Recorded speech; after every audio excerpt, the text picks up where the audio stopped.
ਸਤਿ ਸ਼੍ਰੀ ਅਕਾਲ। ਤੁਸੀਂ ਜੁੜੇ ਹੋਏ ਹੋ ਪੰਜਾਬੀ ਰੇਡੀਓ ਯੂਐਸਏ ਦੇ ਨਾਲ ਤੇ ਇਸ ਵੇਲੇ ਦੀ ਵੱਡੀ ਖਬਰ ਭਾਰਤੀ ਹਾਕੀ ਦੇ ਨਾਲ ਜੁੜੀ ਆ ਰਹੀ ਹੈ। ਭਾਰਤੀ ਹਾਕੀ ਦਾ ਇੱਕ ਹੋਰ ਸਿਤਾਰਾ ਜਿਹੜਾ ਉਹ ਇੱਕ ਬੜੇ ਸੰਗੀਨ ਦੋਸ਼ਾਂ ਦੇ ਵਿੱਚ ਫਸਦਾ ਨਜ਼ਰ ਆ ਰਿਹਾ। ਜੀ ਹਾਂ, ਖਬਰ ਜੁੜੀ ਹੈ ਵਰੁਣ ਕੁਮਾਰ ਦੇ ਨਾਲ ਤੇ ਬਲਾਤਕਾਰ ਦੇ ਬਹੁਤ ਸੰਗੀਨ ਦੋਸ਼ਾਂ ਦੇ ਵਿੱਚ ਫਸਦਾ ਇਹ ਖਿਡਾਰੀ ਨਜ਼ਰ ਆ ਰਿਹਾ, ਕਿਉਂਕਿ ਇਹਦੇ ਤੇ ਨਾਬਾਲਗ ਦੇ ਨਾਲ ਬਲਾਤਕਾਰ ਕਰਨ ਦੇ ਮਾਮਲੇ ਤੇ ਹੁਣ ਪੋਸਕੋ ਯਾਨੀ ਕਿ ਨਾਬਾਲਗ ਬੱਚੇ ਦੇ ਨਾਲ ਜਿਹੜਾ ਉਹ ਜਿਨਸੀ ਅਪਰਾਧਾਂ ਤੋਂ ਬੱਚਿਆਂ ਦੀ ਸੁਰੱਖਿਆ ਦੇ ਲਈ ਜਿਹੜਾ ਕਾਨੂੰਨ ਹੈ ਉਹਦੇ ਤਹਿਤ ਹੁਣ ਪੋਕਸੋ ਦੇ ਤਹਿਤ ਮਾਮਲਾ ਦਰਜ ਹੋ ਗਿਆ। ਅਸਲ ਦੇ ਵਿੱਚ ਇਹ ਸਾਰਾ ਕੁਝ ਜਿਹੜੇ ਦੋਸ਼ ਨੇ ਇਹ ਲਾਏ ਕਿਹਨੇ ਨੇ ਤੇ ਉਹ ਕਿਸ ਆਧਾਰ ਤੇ ਲਾਏ ਨੇ, ਇਸ ਬਾਬਤ ਹੀ ਅੱਜ ਆਪਾਂ ਇਸ ਬਾਰੇ ਤੁਹਾਨੂੰ ਜਾਣਕਾਰੀ ਦੇਵਾਂਗੇ। ਤੁਹਾਨੂੰ ਯਾਦ ਹੋਣਾ ਕੁਝ ਸਮਾਂ ਪਹਿਲਾਂ ਸੰਦੀਪ ਸਿੰਘ ਜਿਹੜੇ ਕਿ ਹਰਿਆਣਾ ਤੋਂ ਬਿਲੋਂਗ ਕਰਦੇ ਨੇ ਔਰ ਭਾਰਤੀ ਹਾਕੀ ਦੇ ਇੱਕ ਬਹੁਤ ਵੱਡੇ ਮੰਨੇ ਪ੍ਰਮੰਨੇ ਚਿਹਰੇ ਨੇ, ਉਹ ਹਰਿਆਣੇ ਦੇ ਵਿੱਚ ਖੇਡ ਮਿਨਿਸਟਰੀ ਦੇ ਨਾਲ ਜੁੜੇ ਹੋਏ ਸੀਗੇ ਤੇ ਉਹਨਾਂ ਤੇ ਵੀ ਇੱਕ ਬੀਬੀ ਨੇ ਜਿਹੜੀ ਕਿ ਜੂਨੀਅਰ ਕੋਚ ਸੀਗੀ, ਉਹਨੇ ਦੋਸ਼ ਲਾਏ ਸੀਗੇ ਇਸੇ ਤਰ੍ਹਾਂ ਜ਼ਬਰਦਸਤੀ ਕਰਨ ਦੇ, ਸਰੀਰਕ ਜਿਨਸੀ ਸ਼ੋਸ਼ਣ ਕਰਨ ਦੇ। ਸੋ ਉਸ ਤੋਂ ਬਾਅਦ ਹੁਣ ਵਰੁਣ ਕੁਮਾਰ ਆ ਜਿਹੜਾ ਇਹਦੇ ਤੇ ਹੁਣ ਹਾਕੀ ਓਲੰਪੀਅਨ ਆ ਜਿਹੜਾ ਇਹਦੇ ਤੇ ਇੱਕ ਕੁੜੀ ਨੇ ਦੋਸ਼ ਲਾਏ ਨੇ। ਉਹਨੇ ਕਿਹਾ ਕਿ ਵਿਆਹ ਦਾ ਝਾਂਸਾ ਦੇ ਕੇ ਇਹਨੇ ਮੇਰੇ ਨਾਲ ਕਈ ਵਾਰੀ ਜਿਨਸੀ ਸ਼ੋਸ਼ਣ ਮੇਰਾ ਕੀਤਾ ਤੇ 에ਅਰਲਾਈਨ ਕੰਪਨੀ ਦੇ ਵਿੱਚ ਉਹ ਕੰਮ ਕਰਦੀ ਹੈ ਤੇ ਉਹਨੇ ਦਾਅਵਾ ਕੀਤਾ ਕਿ ਜਦੋਂ ਉਹ 2018 ਦੇ ਵਿੱਚ ਇਹਦੇ ਸੰਪਰਕ ਦੇ ਵਿੱਚ ਆਈ, ਇੰਸਟਾਗ੍ਰਾਮ ਤੇ ਇਹਨਾਂ ਦੋਨਾਂ ਦਾ ਮੇਲ ਹੁੰਦਾ ਤੇ ਉਸ ਤੋਂ ਬਾਅਦ ਇਹ ਦੋਵੇਂ ਦੋਸਤ ਬਣਦੇ ਨੇ ਤੇ ਉਹ ਕੁੜੀ ਜਿਹੜੀ ਹੈ ਇਹਦੇ ਸੰਪਰਕ ਦੇ ਵਿੱਚ ਆਉਂਦੀ ਹੈ। ਉਦੋਂ ਅਰਜਨ ਅਵਾਰਡੀ ਵਰੁਣ ਕੁਮਾਰ ਆ ਜਿਹੜਾ ਉਸ ਸਮੇਂ ਸਪੋਰਟਸ ਅਥਾਰਟੀ ਆਫ ਇੰਡੀਆ ਸਾਈ ਜਿਹਨੂੰ ਆਪਾਂ ਕਹਿ ਦਿੰਦੇ ਹਾਂ ਉਹਦੇ ਵਿੱਚ ਸਿਖਲਾਈ ਲੈ ਰਿਹਾ ਸੀਗਾ।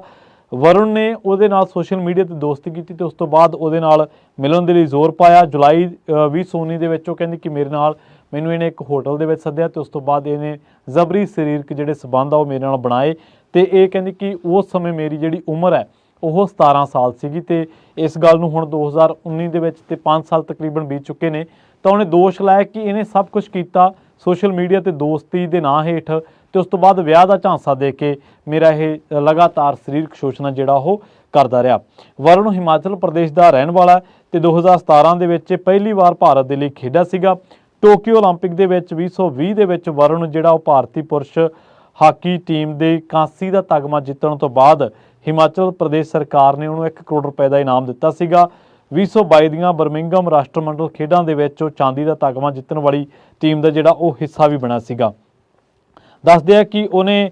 ਜਿਹੜੀ ਉਹ ਕੁੜੀ ਹੈ ਜਿਹਨੇ ਦੋਸ਼ ਲਾਇਆ ਬੀਬੀ ਨੇ ਇਸ ਤਰ੍ਹਾਂ ਦੇ, ਉਹਨੇ ਕਿਹਾ ਕਿ ਅਸੀਂ 5 ਸਾਲ ਇੱਕ ਲੰਬੇ ਰਿਲੇਸ਼ਨਸ਼ਿਪ ਦੇ ਵਿੱਚ ਰਹੇ ਹਾਂ ਤੇ ਉਸ ਤੋਂ ਬਾਅਦ ਕਹਿੰਦੇ ਕਿ ਇਹਨੇ ਲਗਾਤਾਰ ਮੈਨੂੰ ਇਹ ਕਹਿੰਦਾ ਰਿਹਾ ਕਿ ਮੈਂ ਤੇਰੇ ਨਾਲ ਵਿਆਹ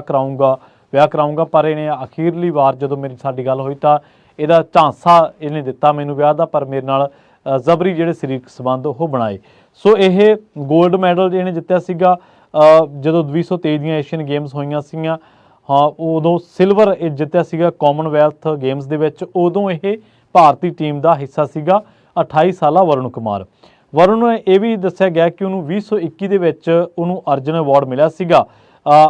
ਇੰਡੀਅਨ ਹਾਕੀ ਟੀਮ ਦੇ ਵਿੱਚ ਆਪਣੇ ਕੰਟਰੀਬਿਊਸ਼ਨ ਦੇ ਲਈ। ਉਹ ਚੰਬੇ ਦੇ ਵਿੱਚ ਜਨਮ ਲੈਂਦਾ ਹਿਮਾਚਲ ਪ੍ਰਦੇਸ਼ ਦੇ ਵਿੱਚ ਤੇ ਉਸ ਤੋਂ ਬਾਅਦ ਉਹ ਜਿਹੜਾ ਡੈਬਿਊ ਕਰਦਾ 2017 ਦੇ ਵਿੱਚ ਕਰਦਾ ਤੇ ਉਸ ਤੋਂ ਬਾਅਦ ਦੱਸਿਆ ਕਿ ਹੁਣ ਤੱਕ ਉਹ 142 ਮੈਚਾਂ ਦੇ ਵਿੱਚ ਜਿਹੜਾ ਟੀਮ ਨਾਲ ਲਈ ਖੇਡ ਚੁੱਕਿਆ ਤੇ ਉਹਨੇ ਤਕਰੀਬਨ 40 ਜਿਹੜੇ ਗੋਲ ਨੇ ਉਹ ਕੀਤੇ ਨੇ। ਪਰ ਹੁਣ ਇੱਕ 23 ਸਾਲਾ ਮੁਟਿਆਰ ਨੇ ਇਹ ਦੋਸ਼ ਲਾਏ ਨੇ ਕਿ 22-23 ਸਾਲਾ ਜਿਹੜੀ ਬੱਚੀ ਆ ਉਹਨੇ ਦੋਸ਼ ਲਾਏ ਨੇ ਕਿ ਇਹ ਬੰਦਾ ਮੇਰੇ ਨਾਲ 2017 ਦੇ ਵਿੱਚ ਸੰਪਰਕ ਦੇ ਵਿੱਚ ਆਇਆ, 2019 ਦੇ ਵਿੱਚ ਤੇ ਉਦੋਂ ਮਾਫ ਕਰਨਾ ਮੈਂ 2017 ਕਹਿ ਗਿਆ, 2019 ਦੇ ਵਿੱਚ ਉਹਦੀ ਉਮਰ ਜਿਹੜੀ ਆ ਉਦੋਂ 17 ਸਾਲ ਸੀ ਤੇ ਵਿਆਹ ਦਾ ਝਾਂਸਾ ਦੇ ਕੇ ਇਸ ਔਰਤ ਦੇ ਨਾਲ ਇਹਨੇ ਜ਼ਬਰੀ ਜਿਹੜੇ ਸਰੀਰਕ ਸੰਬੰਧ ਬਣਾਏ। ਤੇ ਹੁਣ ਸਭ ਤੋਂ ਵੱਡੀ ਜਿਹੜੀ ਮੁਸੀਬਤ ਇਹਦੇ ਲਈ ਉਹ ਇਹ ਹੈ ਕਿ ਪੋਕਸੋ ਐਕਟ ਜਿਹੜਾ ਕਿ ਜਿਨਸੀ ਅਪਰਾਧਾਂ ਤੋਂ ਬੱਚਿਆਂ ਦੀ ਸੁਰੱਖਿਆ ਦੇ ਲਈ ਕਾਨੂੰਨ ਹੈ ਉਹਦੇ ਤਹਿਤ ਹੁਣ ਜਿਹੜਾ ਕੇਸ ਆ ਉਹ ਦਰਜ ਕੀਤਾ ਗਿਆ। ਜਿਹੜੀਆਂ ਹੁਣ ਤੱਕ ਖਬਰਾਂ ਆ ਰਹੀਆਂ ਨੇ ਉਹਨਾਂ ਦੇ ਮੁਤਾਬਕ ਇਹ ਬੰਗਲੌਰ ਦੇ ਵਿੱਚ ਮਾਮਲਾ ਦਰਜ ਕੀਤਾ ਗਿਆ ਤੇ ਹਾਲੇ ਤੱਕ ਉਹ ਇਸ ਮਾਮਲੇ ਦੇ ਵਿੱਚ ਭਗੌੜਾ ਨਹੀਂ ਹੈ। ਜਾਂਚ ਏਜੰਸੀਆਂ ਦਾ ਕਹਿਣਾ ਕਿ ਅਸੀਂ ਉਹਨੂੰ ਲੱਭ ਰਹੇ ਹਾਂ।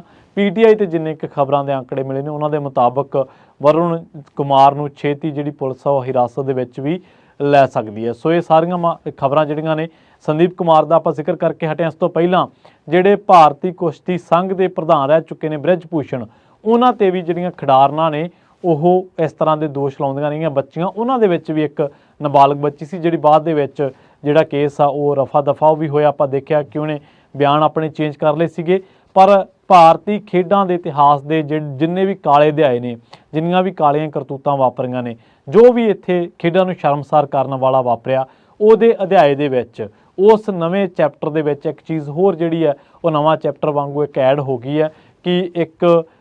ਅਜਿਹਾ ਖਿਡਾਰੀ ਜਿਹਨੇ 40 ਗੋਲ ਕੀਤੇ ਹੋਣ 150 ਦੇ ਕਰੀਬ ਮੈਚਾਂ ਦੇ ਵਿੱਚ, ਉਹਨੇ ਭਾਰਤ ਦਾ ਰਿਪਰੈਜ਼ੈਂਟੇਟਿਵ ਰਿਹਾ ਹੋਵੇ, ਅਰਜੁਨ ਅਵਾਰਡ ਉਹਨੂੰ ਮਿਲਿਆ ਹੋਵੇ, ਹਾਕੀ ਓਲੰਪੀਅਨ ਉਹਨੂੰ ਕਿਹਾ ਜਾਂਦਾ ਹੋਵੇ, ਤੇ ਪਿੱਛੇ ਜੇ ਹਿਮਾਚਲ ਸਰਕਾਰ ਨੇ ਉਹਨੂੰ 1 ਕਰੋੜ ਰੁਪਏ ਦੇ ਨਗਦ ਇਨਾਮ ਦੇ ਨਾਲ ਨਵਾਜ਼ਿਆ ਹੋਵੇ, ਤੇ ਉਹਦੇ ਤੇ ਕੁਛ ਹੀ ਘੰਟਿਆਂ ਤੋਂ ਬਾਅਦ ਇਹਨਾਂ ਸਾਰੀਆਂ ਪ੍ਰਾਪਤੀਆਂ ਦਾ ਜਦੋਂ ਜ਼ਿਕਰ ਕੀਤਾ ਜਾ ਰਿਹਾ ਸੀ, ਜਦੋਂ ਗੱਲਬਾਤ ਹੋ ਰਹੀ ਸੀ ਉਹਦੇ ਬਾਰੇ, ਤਾਂ ਕੁਛ ਹੀ ਸਮੇਂ ਦੇ ਬਾਅਦ ਉਹਦੇ ਤੇ ਦੋਸ਼ ਲੱਗਦੇ ਨੇ, ਤੇ ਉਹ ਵੀ ਨਾਬਾਲਗ ਇੱਕ ਜਿਹੜੀ ਮੁਟਿਆਰ ਸੋਸ਼ਲ ਮੀਡੀਆ ਦੇ ਰਾਹੀਂ ਉਹਦੇ ਸੰਪਰਕ ਦੇ ਵਿੱਚ ਆਉਂਦੀ ਹੈ, ਉਹੀ ਦੋਸ਼ ਲਾ ਦਿੰਦੀ ਹੈ। ਜਲਦ ਮਿਲਾਂਗੇ ਪੰਜਾਬੀ ਰੇਡੀਓ USA ਤੇ ਇੱਕ ਹੋਰ ਨਵੀਂ ਬ੍ਰੇਕਿੰਗ ਨਿਊਜ਼ ਦੇ ਨਾਲ। ਬਹੁਤ ਬਹੁਤ ਧੰਨਵਾਦ।